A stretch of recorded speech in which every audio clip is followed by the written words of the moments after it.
he started to get a little scared, as you would. And by his account, the one that was there, at least the one, started to become somewhat aggressive and to make some aggressive vocalizations toward him.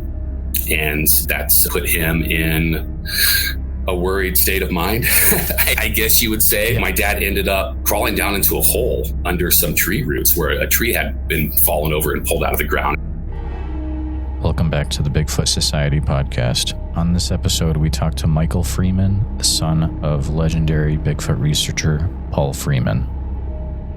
What really happened that day in Deduck Springs when Paul took that famous video? Find out this and much more on this week's episode of the Bigfoot Society Podcast. All right, Bigfoot Society, I have the privilege of talking to Mr. Michael Freeman tonight. How's it going, Michael? It's going pretty well. I can't complain. How about yourself? Oh, it's great, man. It's a nice weekend out in Iowa. We're like 33 degrees. So hoping it gets back to summer soon. I think it's going to be like 60 coming up soon. But man, I'm just excited to talk to you. It's been a while coming, but I'm glad we got it all set up.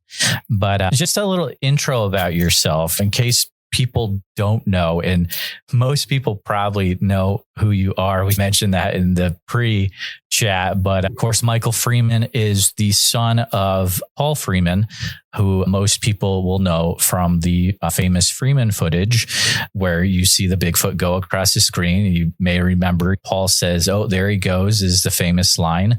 But as I read through your book, the Freeman Bigfoot Files, there's much more to what Paul was able to do for Bigfoot, and it's amazing, and I can't wait to talk to you about it. Is there anything else that the audience should know about you, Michael? I guess what surprises most people is that I'm a professional gymnastics coach and have been doing that for about 22 years. I'm married to an RN, a charge nurse. Her name is Whitney. I've got 3 boys. And I'm the son of a Bigfoot legend, I guess some people would say. I would agree with you that definitely a Bigfoot legend, especially after you dig into this book. There's a lot more to this guy than just that few-minute video. It's intense. But in your own words, Michael, how would you describe your father, Paul Freeman? Larger than life. That's my description for him. My first chapter in the book is entitled My Very Own Superman, and that's pretty much sums it up to what he was personally for me. He was a large man in stature, but also a large man in personality and in heart as well. He was very caring and very generous. And you will hear stories from people about his generosity, how he was always willing to help people and give them things and take time to chat with them and things like that. But yeah, larger than life being the one little sentence I would use to describe him in both stature and in personality. Few other things I learned about him pretty quickly from that book is I didn't know how avid a hunter he was. He was going after all sorts of different wildlife, and to know that fact really plays into, and we'll talk about it later, just the story about what happened before that famous Freeman footage video is such an interesting story. We'll talk about that later, though. The first thing I really like about the book is because I'm a guy who loves tech. Our culture is all into that. And the book has multiple QR codes where you're reading and it's, oh, let me scan that. And it's literally your father recording about different things he experienced, parts of his life to do with Bigfoot. And it is fascinating. If you ever wanted to hear what I imagine to be the Paul Freeman podcast episode that never existed, just get this book and go through the QR codes. And a lot of people, I think, make fun of the whole, oh, there he goes. But when you take the time to read this book and you're going through the QR codes and you're listening to your dad talk and you're like, that's just the way he talked, dude. It's not that he's like talking weird.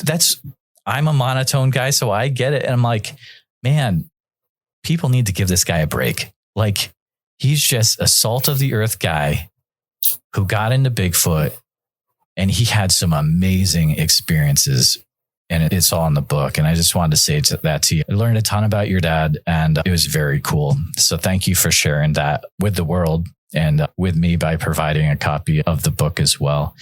I do want to ask you, what was it like growing up in an environment where it's Bigfoot all the time? It was tough, to be honest with you. It was normal because I didn't know any better. From the time I was 5 years old, that was in my life. Bigfoot was normal. It was always there. And it wasn't one of those things that you question of something that was. But as I started to get older, it became a little tougher because I started to get scrutinized a little bit by my peers and other adult figures like school. And there was a time period there where my dad was a crazy guy in town, Bigfoot nut. It wasn't accepted in our social culture as it is today, where it's an entertainment industry. Like myself, back in the mid 80s and the early 90s, he was the crazy guy. And so I was always the son of that guy that was crazy in Walla. But at the same time, he was well liked by all my friends and my peers and everyone that we knew because of his personality. He just necessarily wasn't well liked or perceived in the media or by other people that were passing judgment or opinion. Also, some people find it interesting to find out that the subject of Bigfoot wasn't the topic of discussion around our house. It wasn't what we talked about sitting around the dinner table or on Saturday afternoons. Like, it's something my mother didn't allow. We all knew it existed and we were all part of it. And my mom and dad had discussions about it behind closed doors and things like that. But she didn't allow it to completely preoccupy our lives. And therefore, me and my mom and my brother and my sister didn't fall into that obsession. It's very interesting. From how you wrote in the book about your mother, it sounded like she was just an incredible lady that really stood behind your dad in multiple ways, because there were many sacrifices that your parents had to make to try to make this whole Bigfoot research adventure work. It was very intense, probably more than most people realize. And I think I wrote something about it in the book, but I often think about what life would have been like if we would have stayed in Camas, Washington and ran that deli, and this Bigfoot obsession wouldn't have taken over and forced us to go back to Walla. It's those little things like that butterfly effect.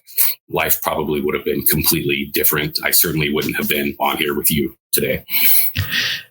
Yeah, it's crazy to think the little choices we make in our life. Your choice to make a book about your father, my choice to just start a podcast 4 years ago led to us.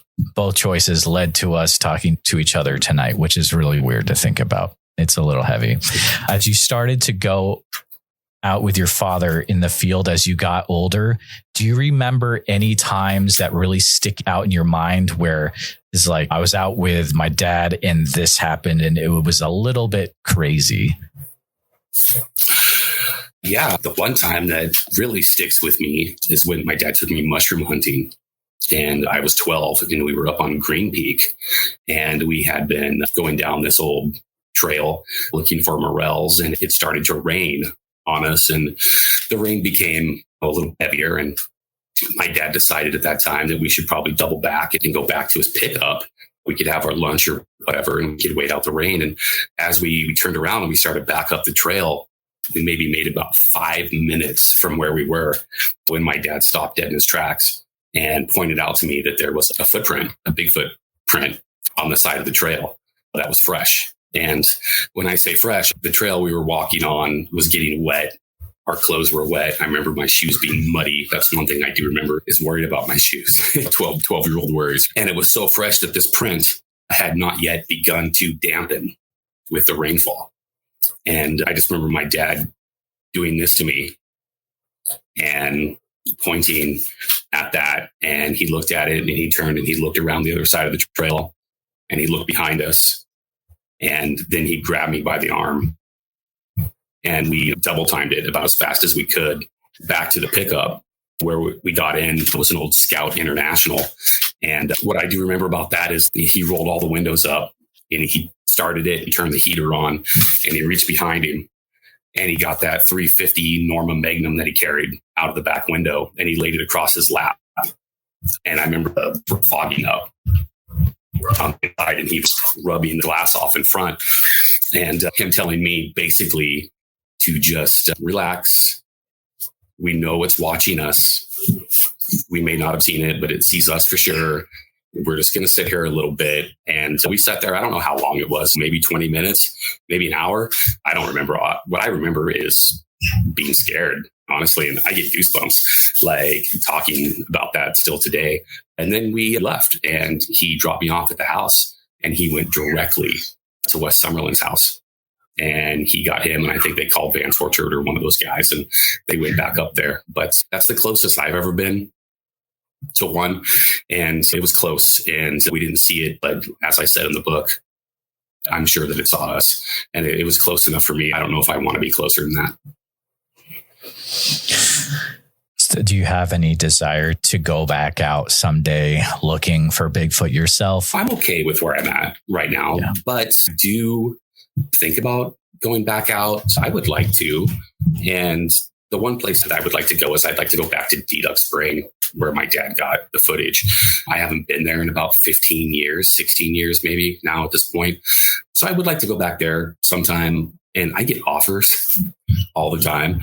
I've probably had 40 people at least since I announced that we were going to come out with this book that have offered to go and stay the night or stay the weekend or go on expedition or whatever and go to Deduck Spring. And some of them just want to go and spend the night. Some of them want to do a expedition and set up cameras and record stuff. And some of them want to do measurements. And there's all these different agendas for that. But I think when I do go out, that's probably where I'm going to go. And on occasion, we have activity around where I live in Spokane. If something does happen here and I get word of it, I might drive out and check it out. I did. It must have been, I think it's 5 or 6 years ago. We had some tracks out in the wildlife refuge one winter, and I went out and took a look at those. And they were a couple days old at the time, and I'm pretty positive they were moose tracks. But it's something that made the paper, and somebody thought it was Bigfoot and this and that. But I will do stuff like that. But I'm not a hardcore boots on the ground, spend every weekend out in the mountains type of researcher. I don't have the resources to do it. I have too much going on at home. I've got 3 kids and a wife. And the one thing I did learn from my dad, and everyone should take note of that, and from Renata Hendon as well, is that there's a slight little curse that comes along with this, and it will pull you in if you're not careful, and it's easy to get obsessed. And I'm not going to let that happen. I think that's very wise of you, Michael, because I've heard many times on my show, many different people have mentioned the curse, and the curse is referred to as different things. Henry Franzoni talks about it going too far down the road to Siatko. But yeah, it sucks you in, and unfortunately it can lead to things that you might not want to happen with your life. So balance is definitely recommended. And that's the lesson for today for listeners. If you've never heard people talk about it, here's your introduction. And when I first said I was going to write this book, and I was spending a lot of time and I was doing a lot of research and all this, it's one of the things Cliff Bergman warned me of. He said, make sure you're taking time and spending it with your family, and you're not just obsessing over Bigfoot and Bigfoot related topics. So I do have him to thank for reminding me every once in a while to take time for the other things and to not think about Bigfoot for a while. It's hard. And I can't say that I wouldn't let it happen, honestly. If I was out there, if I went back to Deduck, or I went out with someone or by myself, and if I saw one, if I had an encounter, I can't say that I wouldn't get obsessed with trying to prove that it was real and trying to get evidence and get something. Like, I can totally understand what happened to my dad and what happens to a lot of other people. Like, I can see it happening, but thankfully, or maybe not thankfully, I've never seen one. and most likely I probably never will, to be honest with you. So do you think there's still a activity in the Deduck Springs area? Oh, absolutely. Yeah. As a matter of fact, in 2008, which really isn't that long ago, Brandon Tennant from Pocatello, Idaho, had an encounter at Deduct and also found 17, 18-inch footprints that I've seen photographs of. Also, with that, last August, Mike Casey from Richland, Washington, here close to me, found some tracks at Deduct as well. We're not entirely certain what they are. We're pretty certain what they're not. And there's a possibility that they certainly could be Sasquatch tracks. Also, Jonathan Summerlin, who's the grandson of Wes Summerlin and one of the contributors to my book, he's there in Walla, and they still have activity there. He just doesn't publicize it as much as some of the old timers from that area publicized it and let it get out in the newspapers and things like that to draw attention to it. So, there's a lot of activity that still goes on in the Blue Mountains. Those people say that all the Bigfoot left when my dad left, that is dead wrong. There's a lot of activities that goes on there still.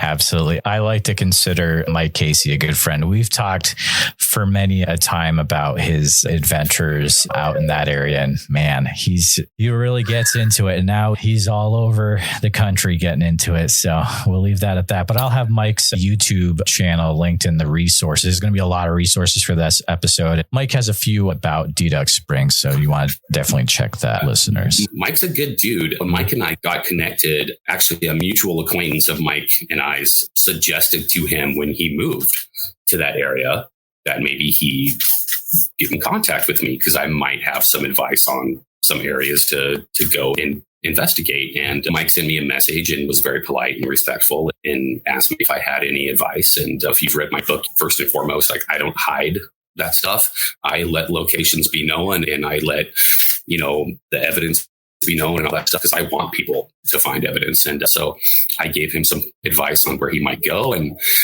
he did a few videos and we chatted some more, and we actually ended up becoming pretty good friends. So yeah, he's a super solid guy.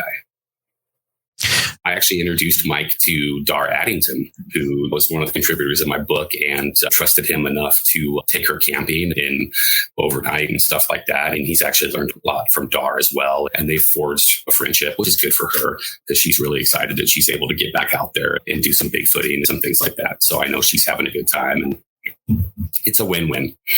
Another fun thing from the book was I loved how it talked about how it wasn't just your dad in that area. There was a whole Bigfoot team of researchers, but you just mentioned Dar Addington and others. And it was just so interesting to see how he was constantly checking in with the Summerlins, with Dar, and they would go out looking for stuff. And it's just very cool. The resources in that book, I really have to say hats off to you. There's so many photos. There's all of your dad's map with annotations about, okay, this means this is this. We don't know what this means. So you're going to have to figure this out. And it's just so cool. It's well worth it. Something I wanted to chat about is, so you also have a brother, Dwayne, who is 11 years older than you. Being 11 years older than you, he was maybe involved in a different way because he was older. Were there some interesting situations that happened when he would go out with your father in the field? Yeah, Dwayne is 11, almost 12 years older than me. And when my dad had his first encounter in 82, when he was working for the Forest Service, Dwayne was 16, almost 17 years old, and I was 5. And Dwayne was already an accomplished hunter and almost an adult, things like that. So he was a little more involved in the actual going out and going on or whatever you want to call it, and looking for Bigfoot. But one of the best pieces of evidence, visually speaking, at least, that we have are the photographs from outside of the watershed from October 5th, 1988. And my brother actually took those photos. He was deer hunting with my dad at the time, and my dad was carrying a camera and rented video camera at that point in time that he would rent every time he would go out or go hunting and things like that, which my dad was holding. And my brother happened to have the actual just photographic is what he was holding that day. But yeah, my brother got those, which are very important, and they're always credited to my dad. The copyright is still in my dad's name and that sort of thing. But I always like to let everybody know that my brother's actually responsible for taking those pictures. With that being said, interesting story from that day and that happening is after my brother snapped a couple of snapshots, 2 or 3, he actually got up and ran towards my dad. It was about 150, 200 yards away, just depending on the estimate. I think that's what my dad says, about 200 yards probably. And it changed the trajectory that the Sasquatch was walking, because originally, from what I've heard, the information we have is that it was walking directly towards my dad. And when my brother got up to run towards him, he startled it and it changed its trajectory and went a different direction. And so my dad has always said, damn it, Dwayne, if he'd just stayed there, it would have walked out 20 feet in front of where I was sitting, which means either A, we could have gotten maybe better pictures, or B, there's a dead center shot, because that was still the point in time where my dad was dead set pretty much on shooting one of them. And so just my brother getting up and getting scared and getting anxious to run towards my dad and yell and tell him what he just saw changed the course of what could have been future events as well. And this may be I'm still relatively new to the Bigfoot field within 5 years. And I read the book and I was like, wait, there's pictures from another event that his son took. And I looked at these and I was like, oh my goodness, these are amazing. Like, why are the Dwayne Freeman photos not talked about more? These are some of the best Bigfoot photos I've seen. It's nuts, Michael. I don't know why they're not talked about more, to be honest. They are super good pictures, actually. Yeah. And if you look close enough on what I call the main picture, which is the one where it's walking away and its head slightly turned to the side, you can actually see its ear. And you can see that its face is like a slightly lighter color, but you can see the outline of what looks to be an ear. You can see that it's extremely broad shouldered. You can see that it has extremely long arms. They're fantastic photos. Actually, there was some study done in the early 90s to mid 90s or whatever, where someone had thought they could make out some of the muscles in the buttocks and some anatomical features like that. But they don't get a whole lot of credit. They were in the local newspaper, I believe, on October 9th. And I included that article in the book. And there was a book that was put out, I believe, in England sometime in the early 2000s that featured those photos in there at some point. But aside from that, you don't ever see them. And they are, as far as still photographs go, not moving video, they've got to be one of the top sets of pictures that's out there. They should be referred to as one of the top. I'm still blown away by it. Is Dwayne still involved with Bigfoot as a currently anymore? He's not really involved with it. No, that's one way to put it. My brother is different than I am. We have different personality types. He also experienced different things than I did. And my brother, being older and being in high school at the time when it all started, being 16, almost 17, he took a little bit more of the ridicule and the criticism that went on in Milton Freewater, Oregon, when my dad was working for the Forest Service and that whole circus that went down there. Well, there's a lot to that. And I didn't even touch on everything in the book, but there was a court injunction that was filed, and there was all kinds of things that happened surrounding that. And my dad eventually leaving the Forest Service, and we were getting crank phone calls. People were calling my dad crazy. They were teasing my brother. Our house got vandalized. Somebody spray painted crazy on our house. I think there was a broken window at one point in time, and this all kind of led to us moving away from there. And I think my mom was tired of this kind of stuff, basically, which is why we left. But Dwayne went through that. And Dwayne also went through everything else in the deduct video and all that stuff. And there just came a point in time where he told my dad, and something my dad talks about in his audio recordings in the book, I just don't want to do this anymore. I'm tired of talking to people. I'm tired of talking to reporters. I'm tired of answering questions. And I think he was tired of being Paul Freeman's son, to be honest with you. And he never got credit for the photos he took. And the one thing he really did legitimately add to the research like he didn't get credited for. And at this point in time now, Dwayne doesn't even really talk to me about Bigfoot. It's something he doesn't talk about a lot. I think he would just like to forget about it. And when we do get together, he might answer a question for me in the shortest way possible. He's private. And I think I said directly in the book, like, we all have our own personal feelings about Bigfoot and the Bigfoot community and certain people in that community. And my brother was also there and present and older than me to see things like Renee DeHinden completely belittle my father and cuss at him in Pullman, Washington in 1989 and those kind of things. And it struck a chord. And I was there in Pullman in 1989 when that happened. I was at the hotel swimming with my sister. We didn't actually go inside to see that conference, but Dwayne was there. And so we have a different outlook on it. And I did ask my brother if he wanted to be involved in the book and if he wanted to write a chapter, and he could write about anything he wanted to. And if he didn't feel like writing it, then he could record it or whatever. And I would type it out and transcribe it or do whatever he wanted to. And to put it in context, to be honest with you, I was writing the book and this conversation took place when my brother was up here because my sister had been killed last summer in a motorcycle accident. And so there was some emotions going around with that as well. That's why he was up here and he was staying in my house and all this stuff. But he said he'd think about it, and he went home, and I think it was about 2 weeks later, he gave me a phone call and he said, you know what, Mikey, I don't really want to do this. Don't hold it against me, but I'm not interested. And fine. As I did state in the book, like, I did my best to try to include how important he was to the research, but he chose not to be a part of it, and he chooses not to be a part of it pretty much in any way. That's his right.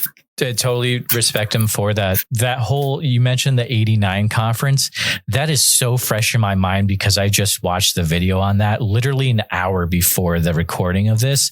And my heart breaks that your brother was present for that just absolute disregard for, I'm just going to, that it's not okay for a person to treat another person like that. And I'm sorry you guys had to go through that.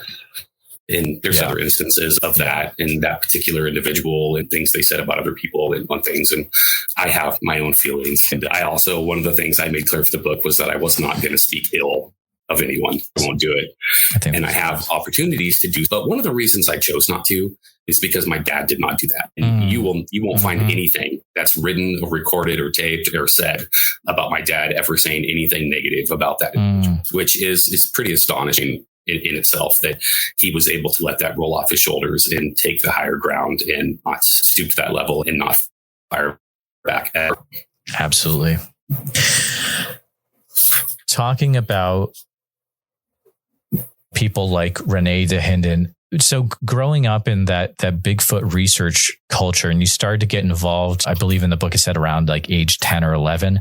Do you remember meeting these people like DeHinden, Green, Titmus, Krantz, Byrne, people like that? Are there any that stick out in your mind? Oh yeah, absolutely. I met all of them. Wow. Renee DeHinden really sticks out in my from the beginning in 1982. And he used to come, most people don't realize this, he used to come and spend the night at our home, and he would sleep on the pull-out sofa in our living room. And then him and my dad would get up early in the morning and they would go up to the mountains and they would ride these little trail bikes together. Renee used to like to ride those. And I got some pictures of them. I actually have family photographs that weren't included in the book. They're just family photographs from the family album that have Renee DeHinden in them. Him and my dad would challenge each other to do these crazy, stupid things on these trail bikes and ride off this hill or through this pile of mud or whatever. But he was around a lot. I remember that. I remember he used to give me candy, these butterscotch candies that he used to eat. People don't realize him and my dad were kind of buddies, like for a while, just one of those things. But Krantz as well. Krantz is the other one that I really remember. And I remember I've been in Krantz's lab at WSU. He was at the house a lot. I remember looking at all the things in his lab. And I remember as a kid being fascinated with a cat skeleton of all things that he had on one of the lab tables and stuff like that. And just the kind of cloud of smoke that was always encircling Grover Krantz because he was this 2 or 3 pack a day chain smoker. And so he kind of looked like Pigpen from Peanuts with the dirt around him, but it was like cigarette smoke. But he was always really nice. And I have really fond memories of being around Krantz. But yeah, I've also met Bob Titmus, and I've met John Green as well, and some other people along the way, and a lot of memories of those people. Yeah, for sure.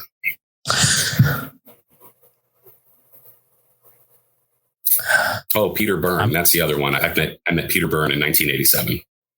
Yeah. Thinking of all the different pieces of evidence that your father was able to gather over the years, was there did you have a favorite piece of evidence from all those different things that he found regarding Bigfoot? Oh, man, that's a tough question. My favorite piece of evidence. Just personally speaking, I think my favorite piece of evidence is the 1988 print. I think that's my favorite. And that's the cast that has the big rock that just stepped on the rock and forced that forward and down into the ground. It's about an 18-inch cast, 18 inches long, 9 inches wide. Cliff Bergman talks about it pretty extensively in the chapter he wrote for my book. I think it's my favorite piece of evidence because I think it's the coolest cast anyone's ever taken. And yeah, just personally, I am rather taken back, though, with anything that has to do with Wrinklefoot and that particular individual. And I'm not quite sure why. She has just always seemed to be my favorite of the individual Sasquatch that were around in that location during that time period. And I just like the name. I like the fact that Krantz named her that because she had these odd looking textures to the bottom of her feet that reminded him of these wrinkles, and how her toes have this extra splay to them, and her feet, her cast at least, prints look slightly different than what you would normally think that you would see from these. But Krantz surmised that they might actually be more accurate to what Sasquatch foot actually looks like than a lot of the casts that we're getting. But she's always been intriguing to me. And the 1988 rock footprint, at this point, we're pretty sure that it is Wrinklefoot, and it's 18 inches long because the foot slid when it made contact with the rock, and it turned what normally would be about a 14-inch print into an 18-inch print and over-exaggerated the toe splay. And so you get this big, massive-looking cast that looks like this giant alpha male. And in reality, it's this little old lady who may or may not have had some injury to her foot. And that's something that Krantz had talked about as well. And I believe it was Chillicothe, if I'm pronouncing the name correctly, who found scarring like on the feet, like pretty deep scars that had healed, and they had healed inward as cuts would. And so it's surmised that at some point in time, there could have been somewhat of a significant injury that had taken place to at least one of her feet. But yeah, there's those. As far as, aside from just my favorite, but as far as importance goes, I think that the dermal prints from June 16th, 1982 at Elk Wallow are probably the most important evidence that he ever found, even more so than the D-Dug Spring video. And I say all the time that I like pictures, and I like Phil, and I like the Patterson film. Don't get me wrong. I like my dad's film. I like my brother's photos, but I think footprint casts are much more important in the scope of proving the existence of Bigfoot than videos and photos. And I think that we can learn more from them and what's tangible physical evidence that you can hold in your hand and you can make comparisons to. And with the dermatoglyphics and the scarring and water striation lines and skin pores, and you can see the mid-tarsal break and the dorsiflexion and all these anatomical features that come along with the footprint cast. I think they're really important. And those dermal prints from 82 certainly are some of the most important tracks that were ever found. And the originals of those, the left and right dermals, are still in the Smithsonian. They've got them somewhere. Or Grover Grant from there, and they kept them. Wow. There's a story I should say account. It's an account that's called out in another book about your dad that I don't believe was called out in Freeman Bigfoot Files. And I'm really curious if you have any thoughts or on it. It's sure. May 1993 in Dry Creek, the casting of the buttocks of a Bigfoot. I gotta hear your thoughts about this, dude. It's wild. Sorry, this is called out in Sasquatch Legend Meets Science by Dr. Jeff Meldrum. Yes. Yeah. Dr. Meldrum, it is in his book, the Derriere, or the Sasquatch is how I refer to it from time to time. But yeah, there's people on both sides of the fence on that one. Dr. Meldrum can break it down for you and how it has all these anatomical features and it has these biological feminine features. I guess that's the most modest way I can put that's that a modest way to put it. Good call. Yeah. And point that out. And there's other people on the other side that think that could have been an elk that had backed up against this mud bank and sat down. The funny thing is that's actually one of the pieces of my dad's evidence that I'm the least familiar with, to be honest. I don't have a personal copy of that cast. So it's not something that I have personally studied extensively. So I haven't really formed a strong opinion on it. But when it comes to matters of evidence and anatomical features that are present in that evidence, I tend to trust people that have spent their entire lives getting doctorates in that field. And when Jeff Meldrum points things out to me and says, this is what this is and this is what this is, I have a tendency to believe the things that he's telling me. And I don't have a problem with that. There's the Skookum cast as well. So my dad's isn't the only one that has shown this type of behavior. And for people that think that it's odd or it's funny or whatever, they can't stand up their whole lives. They've got to sit down at some point. They've got to lay down at some point. We've had instances in the past of handprints and knee prints next to ponds and creek banks and things like that. They've got to sit down. They've got to lay down. They're going to kneel down, rest. They're going to do all these things that we do as well. So I don't think it's out of the ordinary. People just like to point at it and laugh. I think it's something to take seriously, actually. And when I was down at the North American Bigfoot Center last August, and I was and Larry Lund was there. And Larry Lund is a skeptic here and there and whatever. And I got to meet him. He's actually interested in that. He thinks it's pretty interesting. I don't know what that tells you, but Speaking of the NABC, which is a great place and everyone should support them. That's Cliff Barackman's museum in Boring, Oregon. Are there a lot of your dad's artifacts in that museum? I would imagine there's a few. Yeah, I would surmise close to 50% of the evidence that's on display is from the Blue Mountains. Not entirely all my dad's. There is a lot of evidence from my dad. The 82 dermals are there. The thumbprint from the dermals, the knuckles, is there. My dad's 94 Biscuit Ridge handprint, the 86 handprint, the 88 Rockfoot, the 84 Wrinklefoots are there. 91 Mill Creek Road has its own display. The juvenile prints from 1992 at Gifford Peak are on display there. So the butt print from 93. There's a ton of evidence from my dad in the Blue Mountains there, which I think is funny because I have encountered, at least on one occasion, someone who is not a fan per se of my father and his research go into the ABC and make public comments that the information and the evidence on display is so good that it will turn any non-believer into someone who seriously considers this, not realizing at the time what they were even looking at, and that probably 50% of it or close to it is my dad's or from the Blue Mountains, which, yeah, I guess that's all I have to say about that. It's really funny. I say all the time, I wish people would judge Bigfoot evidence, not just Bigfoot, but all cryptid, paranormal, whatever. I wish they would judge by the evidence. And take a look at the evidence for yourself and educate yourself with the evidence, make yourself familiar with it, read about it, get all the education you can on each particular piece of evidence, and then draw a conclusion from there and stop listening to something Renee Hinden said in 1989 or whatever. But let's actually take a look at the evidence because, like I've said, we have instances of people who didn't know that this cast or whatever was from Paul Freeman, and they think it's fantastic. But then you ask them about Paul Freeman and they will tell you, a bunch of discouraging and negative things about him. And it's because they're not familiar with the evidence whatsoever.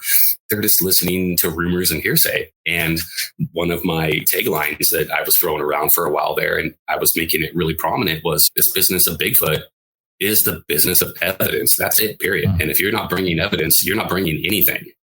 We don't listen to rumors and hearsay.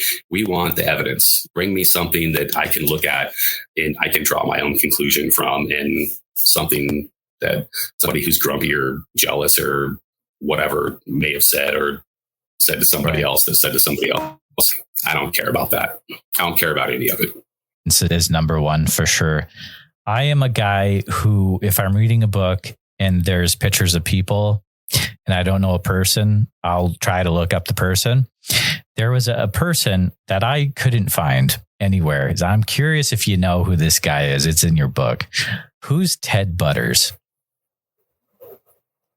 I don't know that. Ted Butters. You know Ted Butters? Ted Butters is the gentleman on the cover. Yeah. My book, Dad and Bob Titmus, and the picture that's also featured inside the book as well. I don't know, to be honest with you, or became of Ted Butters, or how he's doing, or even if he's still around or anything like that. But he was a protege, so to speak, Bob Titmus at the time. And certainly when that was taken, that was June 26th, I believe, 1982. Probably had no idea of the level of giants in the field that he was next to when they took that photograph. But yeah, he was a or understudy or someone that was hanging around with Titmus at the time. But we chose that photo as the book cover because it's cool. I'm going to be honest with you. That's why we chose that picture. We chose that picture because all three of those guys look like maybe had James Dean lived and not died in that car wreck. Maybe they represent James Dean at different periods of his life. And they all just look like they're badass. Excuse my language there. And when I see that photograph, I want to be there with those guys like that. I want to hang out with those three guys. And that's why we chose that picture. Thank you for answering about Ted Butters. That picture is awesome. So the search for Ted Butters starts right now. So listeners, if Ted Butters is still around, or if you're Ted Butters, just reach out to me at bigfootsociety@gmail.com. Let me know if Mr. Butters is not with us either. And that would be unfortunate, but he just seems, I'm like, man, this guy is so young. He is so young in his photos. He's such a young looking guy. Yeah. I don't know. We'll see. The other person that's in my book, and there's photographs of him in there as well, that if we're going to start a public service announcement for missing persons, is Greg May. And Greg May was the wilderness survival instructor at Washington State University and a protege of Krantz's. And I know it has to be a fact that he is not deceased because Washington State University publishes the deaths of their alumni. And he's not listed as a former professor of that because I did look it up. That's deceased. But he was an integral part for a while of some of that research and wrote some field reports and did a lot of tracking with my dad. And I would love to get a hold of that guy. So if anyone knows where Greg May is, reach out to Jeremiah or myself as well. I have a feeling he got wrapped up in his job and his wilderness survival training and all that, and probably went off the grid somewhere. But I don't know. We're going to pull him back in. I tried to find him. I can't find him. We're going to pull him back in. Bigfoot Society, you need to find Ted Butters and Greg May, and you need to let me know so I can let Michael Freeman know. We're going to find these guys, and then I'm going to interview them. Wink if they're up for it. It's awesome. Yeah, this community is they have a lot of knowledge, so we'll see what happens. In the book, you mentioned that your father at some point thinks he found some nest sites. Is that anything that you remember or being involved with finding those or anything of that nature? I was not there for finding the nest sites. That was in the early 90s, 92, 93, right around there. Not involved in that. I do remember, though, a story from him of him and Vance Orchard actually trying to preserve these nest sites and move them away from where they were to bring them home to our house to put them with the other evidence, and like begging some of it up on, I think they tried to put them on like big pieces of cardboard and then put that board in trash bags from each end or something like that. And as the story goes, they were driving home and it was cold, and my dad turned the heater on in his truck. And as it got warmer and warmer in the car, both of them started smelling this foul, awful stench as things were warming up. And come to this over here, rolling the window down, accusing my dad of smelling. And my dad's rolling the window down, accusing Vance of smelling or whatever. And come to find out it was their clothes and hands and stuff from handling this nest site. That's also one of the things, because there's a couple things, but that's one of the things that my mother would not allow in the house, was remnants of this nest site. The other was what my dad had thought at the time, maybe scat from a Sasquatch. That if you read the Tom Howell interview in my book, you can hear that funny story that my dad had wanted to try it in the oven or whatever. And my mother had told him, did that, he better not come home ever again, or something like that. Yeah. She did keep check on him. But yeah, there were some nests found. I believe there's a picture in my book of my dad checking out the nest site. And I say I believe, you think that I would know every picture that's in there, because there's 180 photographs that were used in the book. But to be honest with you, at one point in time, literally had 500 photos laid out on a big table. And I was trying to decide which 100 of them I was going to put in the book, and actually ended up with 180 of them. Sometimes I'm like, wait, did I stick that in the book? And then I want to look and check to make sure it was in there. But I'm pretty sure there's a picture of my dad who's bent over next to what we at least think are one of these nesting sites. And there's a few nesting sites or beds, I believe he called them beds, that are documented on the map. Yeah. Yep. I believe you're right. It's fascinating to think of. Your dad had dealings with that. You've got the Olympic Project with their nests. And even there's, I believe it was an interview with Emily Fleur from the Forest Fleur when she was talking to Peter Byrne. And he was talking about finding nesting sites of some area way back in the day. So it's an interesting Bigfoot thing that comes up every once in a while, and we'll see what comes. Oh, yeah. I mean, as we touched on earlier, they have to sleep somewhere.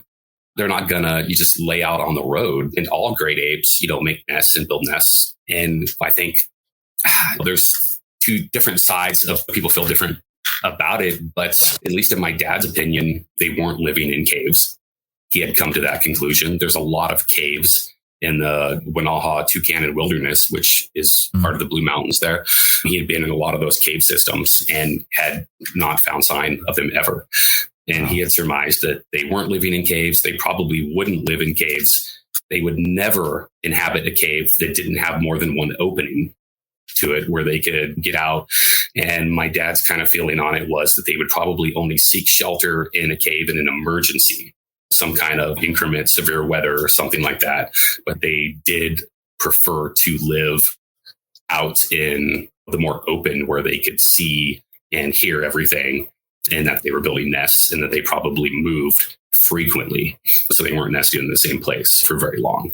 That's just his thoughts on that. But I tend to agree with the cave hypothesis there, at least of his. It's very interesting.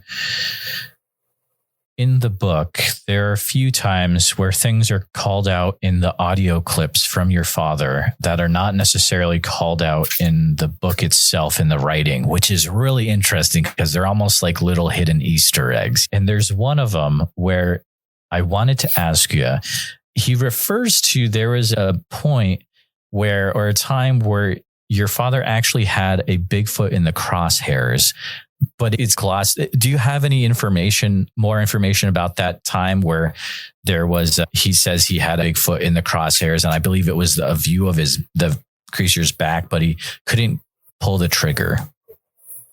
Yeah, that's when my brother took the photographs, October 5th, 1988. Oh, okay. Yeah, after my brother had taken those and ran off towards my dad, and it had changed its trajectory instead of walking out right in front of him. And I don't know, all I have as far as information goes on that is just the story that I've heard about that, which is my dad did have the crosshairs on its back. He said he had a center shot, and as he was watching it, it turned its head again and looked back at them, at which point he couldn't pull the trigger because it's too human. And that's actually a catalyst, him deciding that he didn't want to kill one. And moving forward from that, eventually by the time that he died at the end of his life, just wanting them to be completely left alone. There is another reference, possibly earlier, 83, 84, maybe in the Winnehaw wilderness, of catching a glimpse of one and trying to get the crosshairs on it, but it just being too elusive and too quick to ever sit still long enough to be able to possibly take a shot. But those are the two instances that I know of where there was at least an opportunity to do that. One thing I do know, though, that always made my father nervous was he knew that they weren't traveling alone, and that you hardly ever were encountering one of them. We have a bunch of instances in my book as well, in one of the sections, of all the times that we have documented cases of them being together in small groups. But he was always worried a little bit that if he did shoot one, that he may not make it home, that type of thing, and that you'd be putting yourself in danger and whoever was with you in danger as well. That's also sitting on your shoulder, whispering in your ear as you're trying to get a shot. You're trying to look at one. I believe it's Grover Krantz even said, it's not the one you shoot that you have to worry about. The best thing you can do is reload. So you have to worry about. Yeah. Or its mother or its mate or whatever. But he definitely was dead set. He was on killing one. And in his mind, that was the only way that he was going to prove to the world that he wasn't crazy and this thing existed. Krantz was behind him at the time, 1,000%, and wanted him to shoot one as well. And at one point in time, everybody knows, who Tom Slick is. At one point in time, Slick had offered my father $1 million if he would kill one and give him the body. Wow. Interesting. That is a really interesting piece of information. That never happened, but yeah. I have some information that leads me to believe as well that Grover Krantz had been in contact with the Smithsonian Institution and had claimed to the Smithsonian that he and my father could deliver to them irrefutable evidence of the existence of Sasquatch if they'd be willing to pay the sum of $1 million. Whoa. Now, I'm not sure, what Grover was talking about with irrefutable evidence, but I can only believe that it would have to be a body because the Smithsonian ended up with the dermal prints. They couldn't have been talking about that. Dude, that's intense, man. Michael's got the receipts or something. That's awesome. Michael's got the receipts for something. Yeah. Yeah. But to backtrack on that, just talking about that conversation, Grover had told my father, basically, you don't kill one. If you kill one, you don't kill one and then go to the news and exclaim that you've killed one, because he told my dad what's going to happen is some people are going to show up at your door and they're going to take the body away from you and they're going to discredit you to the point where no one's going to believe you. So Grover gave my dad the advice that the first thing you do is you find a buyer and you kill one and you sell it privately. And then when they come to your door to discredit you and make you look like a lunatic, you still have $1 million. And that's the advice that Grover had given to my dad, which makes perfect sense. Like, you can be the crazy millionaire or you can be the crazy person that has nothing. That's awesome, man. Oh, man. Your dad was a smart guy too. Like, in the book, it talks about how he had plans. Like, if he got one, obviously it's going to be so big, you can't drag the whole thing out. So he's like, do I take a hand? Do I take the head? And it's very similar to the Artemis protocol that the NAWAC has, which is public knowledge in the Wide Open Research episode with Daryl Collier. If listeners want to go check that out, that's a fantastic episode from Dr. Russ Jones. But their thinking is very similar to what your dad was thinking. Okay, I'm not going to be able to drag this out. I'm going to have to maybe just take a hand or something. But crazy stuff. crazy stuff. Take what you can. You take a head, you take a hand, exactly. you take a foot. Yeah, no doubt. I would love to spend some time talking about the actual Freeman footage that most people are going to be familiar with. Would you be able to walk us through what happened to your father that day that he was able to film the Sasquatch at Deduck Springs?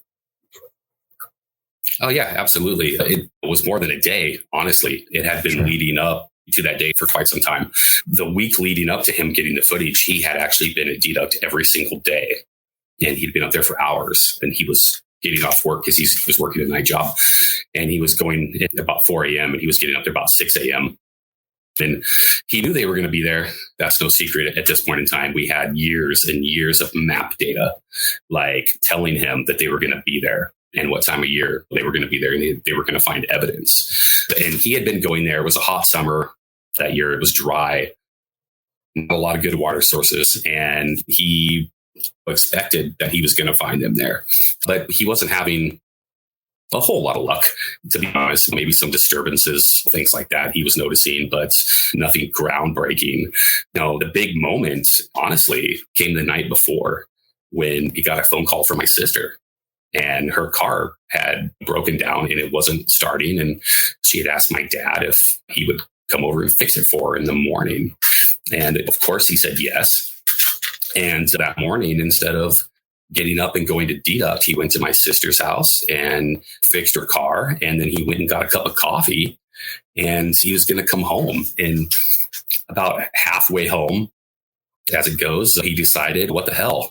My mom was at work. She had a job at that point in time. And I was hanging out with some friends and he didn't have anything else to do. And if you listen to any of his audio, the one thing you'll pick up on is there's no place else he would rather be anyway.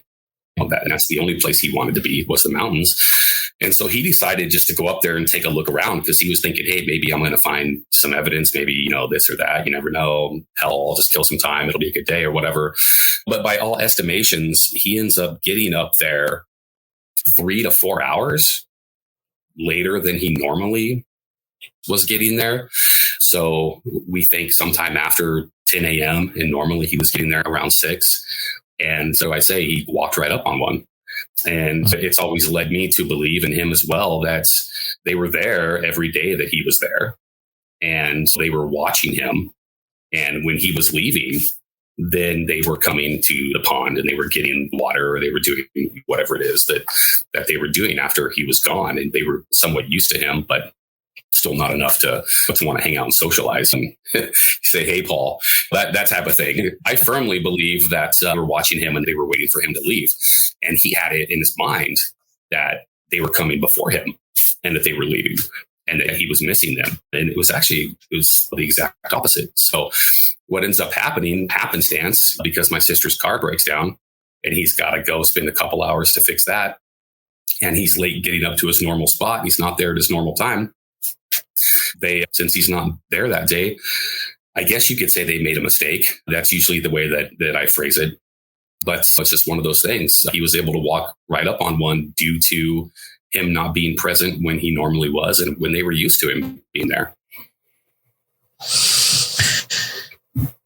The thing that gets me about your father's encounter that comes out in the book, people will watch this video. So if you've seen the video hundreds of times, probably if you're into Bigfoot, you've seen the Freeman footage over and over.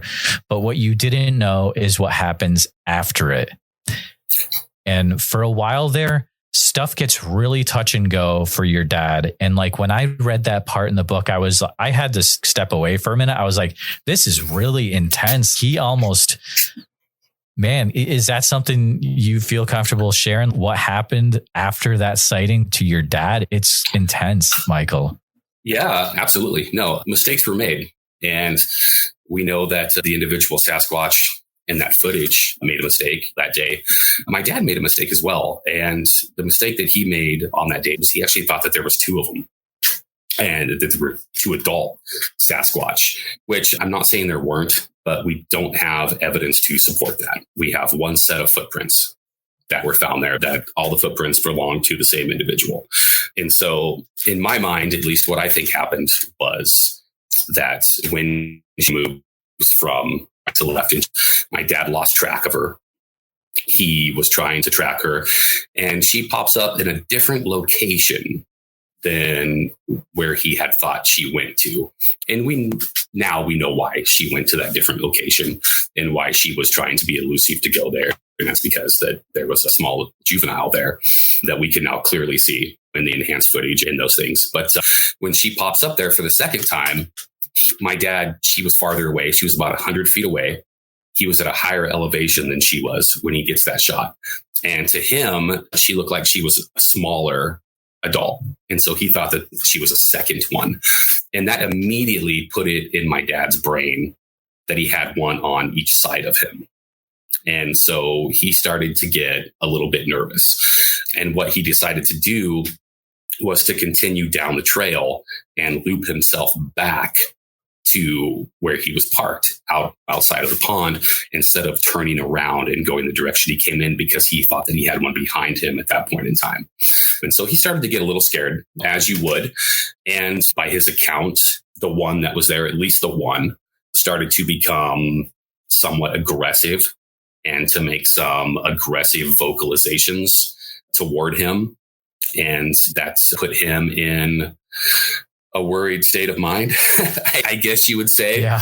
And there's a decent, I believe it's the Tushy Valley Ramblings, but Vance Orchard wrote a pretty good article where my dad talks about this and gives an account as well. But something you want to look up. But my dad ended up crawling down into a hole under some tree roots where a tree had been fallen over and pulled out of the ground, and it made like a little den under there. And my dad's estimate was that he was there between over an hour, possibly 1 to 2 hours, which I don't believe. I don't think that's true. And I'm not saying that I don't believe my dad, but the time frame doesn't fit with when he got home and when we think the video was taken. There's not enough time for that to happen. I think that my dad never wore a watch, not one day in his life. The camera was off at that point in time, but it didn't have a timestamp on it anyway. And this was pre-cell phone. So I think most likely what happened was my dad got down in there and he was scared. And this thing was making aggressive sounds because it wanted him to leave because it has a baby. And that my dad may have been there between 20 and 30 minutes. And by his own admission, sweating profusely and cowered down. And I think that 20 or 30 minutes maybe felt like 2 hours, to be honest with you. And so what ends up happening is after some of these aggressions subside a little bit, he ends up crawling himself up out of there. And he actually uses like a drainage ditch from the spring that leads back to the main road. And he kind of army crawls through it halfway and halfway walks through it to get up and get out of there.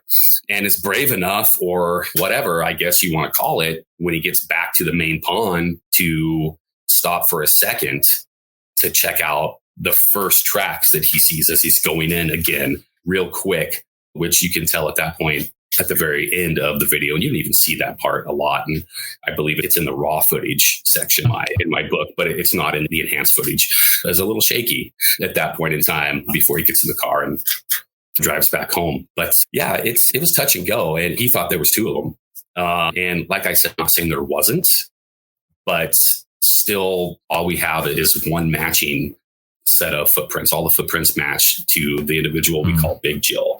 And so I think it's a case of mistaken identity, although he wasn't entirely wrong because there was two of them, but one of them happened to be a baby.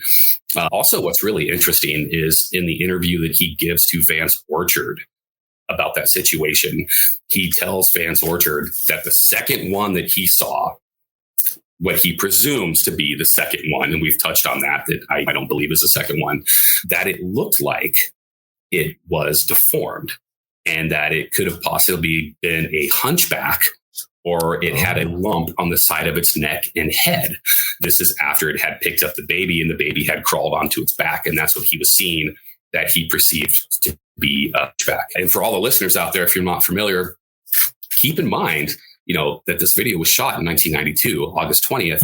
And my father never knew that there was a baby in that video, never spoke of it, never even knew the existence of it until the year 2000, 8 years later, when Doug Hychek discovered it and brought it to my father. My dad never knew that. And so when he says that he thought it was deformed, he thought it was a hunchback at 100 feet through the trees, he couldn't tell that it was a baby, but he certainly did see it. He just didn't realize it until 8 years later when Doug Hychek happened to find that little anomaly in the film and break it down and zoom in and figure out what it was.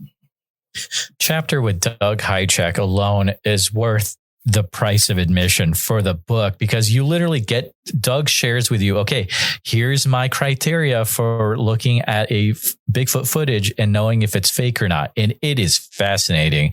And also you share in there one of the QR codes. 2 of them are the enhanced version of the Freeman footage. And it is wild the way that you can stuff is brought out. And man, that is just the coolest. Are there things being worked on with the Freeman footage and maybe other things that are still in progress tech wise for the future? We always want to get the best version of it, of course. Yeah. And so there's all kinds of ideas that have been floated around and this and that and AI and using forensic tools and all this stuff because we want the best version of it. The problem with my dad's footage is it's 8mm digital magnetic tape. It's not actually film. It's more like what in a cassette tape to play music from like the 80s. And it's 400 pixels max, something like that. You go to zoom in on it and it blurs out. Now, for the time, it was convenient technology and it was cool. And you had your little camera and you pop the tape in and all this stuff. And you could come home and plug that into your VCR and you could watch it immediately. And it was good for family videos and it was cool technology, but it's not good technology. And you basically can't do anything with it. And even though it was shot in 1967 with Patterson-Gimlin film, at least it's film. And film is much easier to work with and it's much more clear and we can enhance it better. My dad's footage, honestly, it may not get a whole lot better. And people have tossed around the AI thing and why don't you use AI to enhance it? And we have this program and that program and this and that. And it's something we're looking into. And we've done a little bit with stills. Not all the main footage, but with some stills from the footage and other stills as well. The problem with AI is that AI adds things that aren't there. You're not getting a true representation of what you're looking at. And right now, that's like the issue that I have with AI is it's going to add things that aren't actually there. And then how reliable is that? The one thing I can tell you as far as the film that has been done or that is being done is there have been some measurements taken at Deduct recently and just trying to really decipher this is exactly where we think he was standing. We know where the tree is because there it is. It's right there. And we know where the stump is and we know how tall they are now and things like that. But there's been some measurements done really trying to figure out, first and foremost, the size of this thing. How big was she really? Fascinating stuff. I think another researcher, Jonathan Easley, was there one time with Mike Casey too at Deduct. And I think he's got a future video coming out. People want to make sure that you're subscribed to Western Bigfoot Exploration. I think Jonathan's going to get that out eventually. But one last question, Michael, before I let you go. Did your dad ever make any audio recordings? Did he ever have an audio recorder out in the field? He did. He tried. Nothing fancy. We're talking like cassette tape and a player, handheld player. I can tell you it's not in the book. I chose not to use it in the book. I have one potential Sasquatch audio. The problem with it is that it's very staticky. And although you can hear my father talking and him talking about, listen to that, you can't hear it. And that's one of those things that in the future, maybe I can try to have that pulled out a little bit or enhanced so we can get some type of audio on that. But we didn't do that for this time. And there's not really a whole lot there. But that is like the real one instance we have of that. We do have some references of him talking about them, producing vocals and making audio. And we have some references of him saying that they could mimic other animals. And he's heard them try to mimic elk, bull elk, and like bugle like an elk. But even though it sounds like an elk, you can tell if you know what you're listening to that it's not exactly the same and that there is a difference there. And that he thought that they could potentially mimic other things as well. And that fits with some of the modern thinking we have as well as that they mimic sounds really well and things like that. But no super audio. Sorry, everybody out there. We have the video. We don't have a lot of audio recordings, nothing that's good enough to hang my hat on, at least at the moment. Also interesting, no tree knocking. And in that 15 years of research. Oh, yeah. And interesting, but not interesting, really, at the same time. You get sometime in the 70s a reference to it. Bob Titmus makes a reference to it at some point, maybe once, but it's not something that's really talked about until the last 20 years, or that's maybe true. even more than that. All of a sudden, it's like a thing. My dad never talks about any type of tree knocking, no structures either, ever found or thought to be found. The only thing my dad ever discovered that correlates with that was, I believe, up on top of, that might have been Black Snake Ridge, one of those ridges. I'd have to go back and check, but some type of rock formation potentially. But my dad thought that it was possibly very old Native American and didn't really equate it with Bigfoot, but there is a reference to it. And at least that's something, that's a possibility right there. But I always, when I talk to people, I think it's interesting in this day and age where it's every time this person A or person B goes out, here's this stick structure, here's this thing that's built. Oh, and I heard all these wood knocks or whatever. But we have my dad and Bill Lowry and Vance Orchard and Wes Summerlin and Dar Addington and David Bean and all those guys from the blues for 20 plus years. And we don't get a single mention of structures or wood knocking. That's so interesting. Wow. Yeah. It's either something you're not paying attention to, or it's regional for some reason, or it's, I don't know, it's just, it wasn't part of their research. It's been a delight getting a behind the scenes of you being involved in really the first part of your life and being able to talk about your father. And everyone needs to go out, get a copy of this book. It's worth it. You'll be able to see the video, hear the audio. You need to pick up Freeman Bigfoot Files if you haven't already. But Michael, if there's anything else that you'd like to make sure the listeners know at this time, feel free to share that right now. Yeah. First of all, if anyone wants to get in contact with me in any way, Facebook is a good way. Michael Freeman, pretty accessible on there. But so, yeah, before I go, I want to say that, first of all, it's a pleasure speaking with you. It's been a long time coming. I know I called into your show once. I think people should, what I would really like to see, and what I'm really trying to promote, is just people educating themselves and out and looking at evidence and drawing their own conclusions based on the education that they've given themselves, and drawing their own conclusions on each piece of evidence instead of listening to what somebody else thinks about it. And that's great. If you want to read Meldrum's book or Kranz's book or my book or whatever, that's fine. And there's always good information there. But educate yourself outside of that as well, and take a look at the evidence. And at the end of the day, if you decide that you don't believe in something, that's fine as well, because we're all entitled to our own opinions, and everybody has one, and we all have the right to that. It's just the one thing I grow tired of a little bit is people forming opinions about my father or myself or my family when they're uneducated on the amount of research that actually went into his life. So that's just the one thing that I would like to see a little bit more of. But I think the tide is changing a little bit, and things are starting to turn. And we'll see what the future brings, and if I ever get back out there. And if I do, I'll make sure to come on the show and tell you about it. Heck yes. We'd love to have you back on for an update in the future. And thanks again for coming on, Michael. Yeah, absolutely. I appreciate it. It was a fun conversation. I was looking forward to it. Become a supporting member of the Bigfoot Society podcast by going to www.patreon.com/the Bigfoot Society and receive extra episodes and early ad-free episodes as well. If you've got a personal Bigfoot encounter you would like to submit for me to share on the podcast, please head on over to www.bigfootsocietypodcast.com. There you'll find the Share Your Bigfoot Encounter form a little lower on the page, and please take a minute to share as many details as you can. Please state if the encounter is anonymous or what name you would like associated with the encounter. And as always, thanks for listening.